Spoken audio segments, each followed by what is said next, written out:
Hi everyone, and welcome to the ghost story section of Motive to Murder. On today's show, I'm going to be talking about something that happened to me in 2005 in Magaluf. I went on a holiday. It's not really a ghost story, this, but it's something that I can't explain. And I would love to know if a similar thing has happened to anybody who is listening. So in 2005, I went on a lad's holiday to Magaluf. As you do, you're going out to get absolutely wankered every night. We went for 10 nights, and that's what we were going to do. We were going to get drunk every night and have a bit of a laugh. And we'd been out around a lot of the bars at the start of the holiday, got in absolutely barload, and, we were rough every day, but we got up in the morning, went out, got breakfast, straight back on it again, drinking all day. And that's what you do on a lad's holiday. It's a lad's holiday. You're out every single day and night without fail. There's no excuses for not going out. You're out, you're there, and that's it. No sunbathing, just drinking. So one particular day,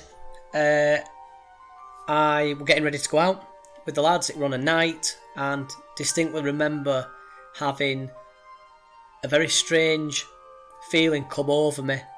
This feeling is something that I can't explain.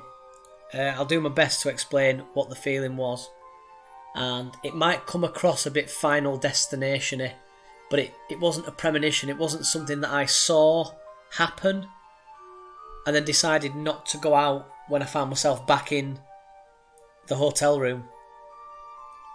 So what happened was, I was getting ready and we were all just about to go out, and something hit me like a brick wall, and it felt like it was telling me, stay in tonight.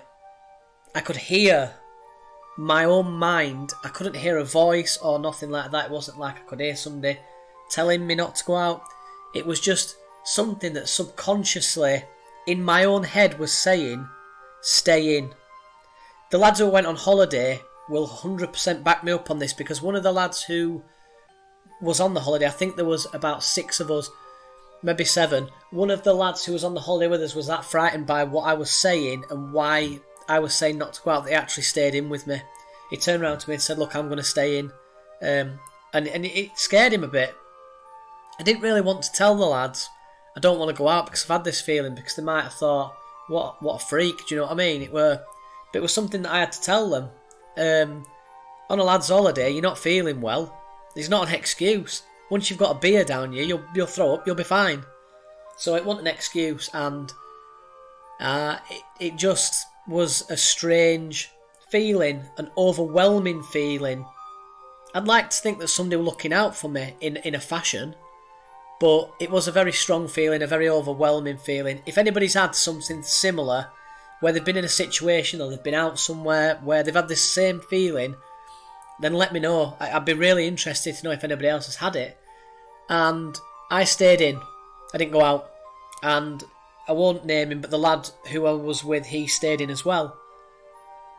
And the rest of the lads, as they do, they went out. So early hours at morning, me and the other lad were in our rooms and fast asleep. And we were woke up by the door being kicked in. 2 police officers, 2 Spanish police officers, burst through the door and were demanding passports. Obviously, me and the lad who'd stayed in didn't have to give up our passports because we weren't out. We'd been in the room the whole night. And 2 of the lads who we were with were brought in handcuffs to get the passports.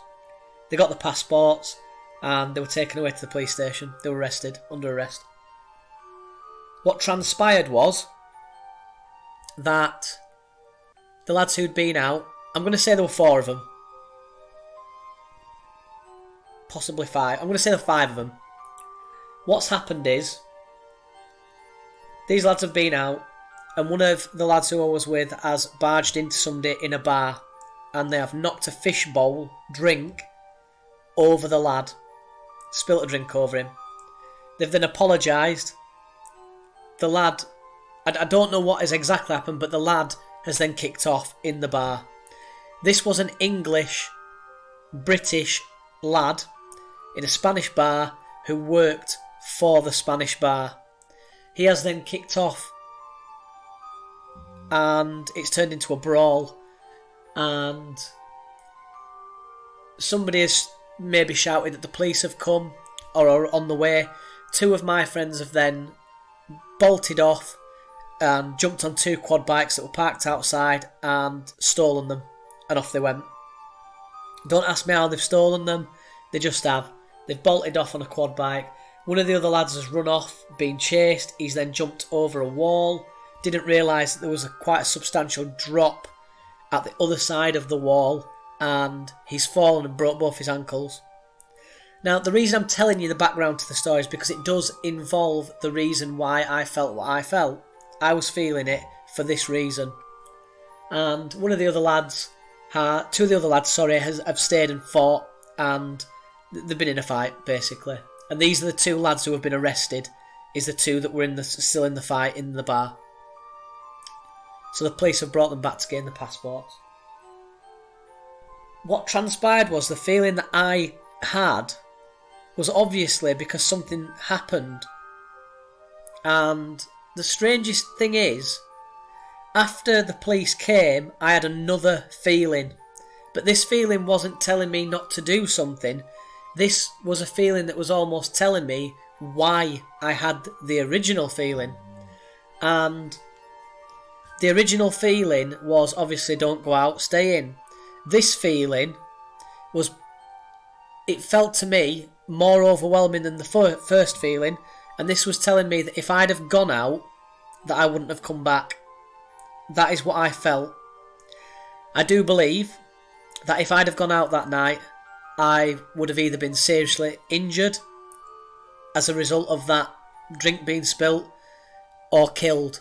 And it's sad to say that I think it was the latter. I think that I would have been killed in Spain that night.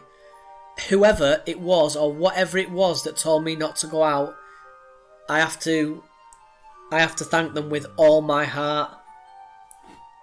I don't know who it was.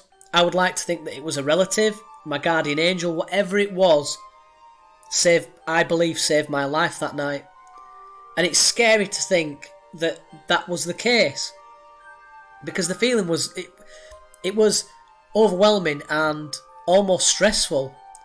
If you have had a feeling like that, please get in touch with me and let me know if you've been through something similar, because I haven't spoke to anybody who's been through something similar apart from my dad, who we'll come on to next. I have felt that feeling twice. The second time that I felt that overwhelming feeling was I was out shopping and something was telling me not to go into a certain store. I won't go into detail about that, but the store was held at gunpoint and robbed. I didn't have the feeling after I found out. Again, I didn't find out why the reason was I wasn't supposed to go into that store. But 2 times I had that exact same feeling. And as I was shopping, I related it straight back to the Magaluf incident. And I just went home. I took the shopping I already had, and I went home. So, when I was in Magaluf, I rung my parents immediately and told them I wanted to come home. And I was only probably 6 days into a 10-day holiday, and I told them that I wanted to go home because I wasn't. It wasn't that I didn't want to be in Magaluf. It was that I was so frightened about the feeling that I had. I stayed the 10 days in the end, but the feeling was, the only word I can use is overwhelming. I can't describe it any other way. And my dad had a similar situation a few years after, and he had the same feeling. My mum and dad were driving to a place called Skipton in North Yorkshire, in England, and my dad was driving, my mum were in the passenger side, and he's got this overwhelming feeling that he should turn his car around. And he told mum that it didn't feel right. and they turned the car around and went home. What later transpired was that if my dad had carried on that journey, it was highly likely that he would have been involved in a big car crash that involved 7 vehicles along a certain stretch of road.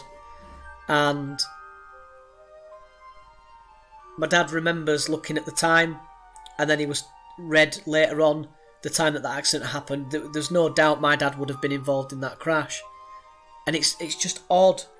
I'm not saying it's something that runs in my family, but it's strange that I've felt this, and then my dad has it. It's almost like somebody's looking out for us, and it's odd.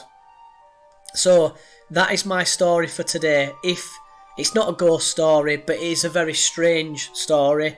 If anybody has ever felt anything like that, please get in touch with me, please, because I would love to know if you have had that sort of, I'm going to say premonition, but it's not a premonition where you're seeing, it's a premonition of feeling. And it's very odd. A lot of people say that they feel presences around them. This wasn't like I felt a presence. It was a feeling that I should not be doing something. Strange, really strange. So thank you so much for listening. And episode 8, we are going to be looking at Princess Diana. So if you want to listen to that, jump on to episode 8 of Motive to Murder. And I'm also going to record another ghost story next week. I'm going to try and do one every week. I'm not going to put it in the bonus episodes from now on. I'm going to try and get more content out there. And if people want to donate towards the podcast, please do. It's entirely up to you. And I'm going to get the ghost stories out once every week if I can. If not, it'll be once every 2 weeks. So thank you so much for listening to this, and I hope that some people can reminisce with it. I really do, because I don't know anybody else who felt that I have felt, and it'd be interesting to know if anybody else has felt that. So thank you again for listening, and I'll see you in the next one, where we talk about some really strange, I'm going to say, apparitions and feelings that my mum has had when she was younger, and some of them are scary. So see you next week. Thank you very much.